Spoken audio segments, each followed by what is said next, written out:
When people talk about homosexuality, they often ask, is it a choice? I heard it is. Hello, what's your name? Christian. Well, Christian, let's see what the latest science has to say. Oh, that.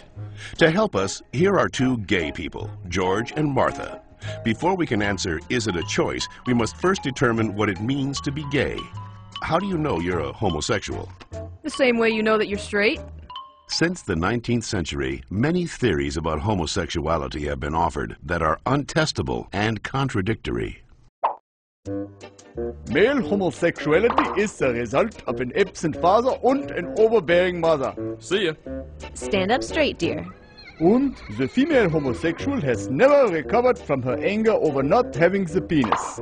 She wishes to avenge her perceived castration by taking another female as her sexual object. You're kidding me, right? Well, I've always been told that homosexuality is unnatural. Is it? In fact, homosexual relations are common in nature, including zebras, baboons, dolphins, sheep, buffalo, ducks, foxes, elephants, horses, gorillas, moose, house cats, pigs, mice, rabbits, swans, and lions, to name a few. Well, okay, but we're not animals. Human beings have free will. You don't just decide who to love. Settle down there, Martha. Christian does have a point, but let's take a look at the most recent scientific evidence. As they study sexual orientation, scientists are currently looking at three main areas: genes, hormones, and birth order.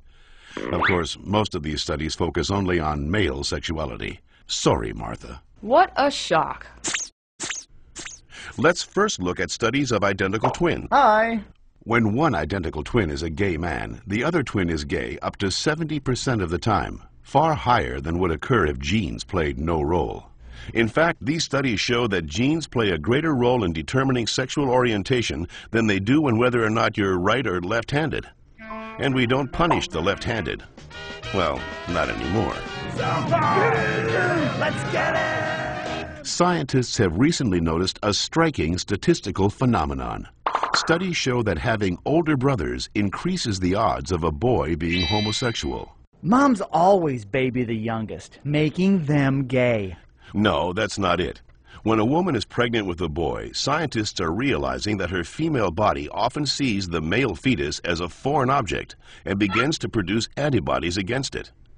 The more boys a woman has, the more adept her body becomes at feminizing the fetus, which may explain why with every successive boy, the odds that he will be gay go up significantly.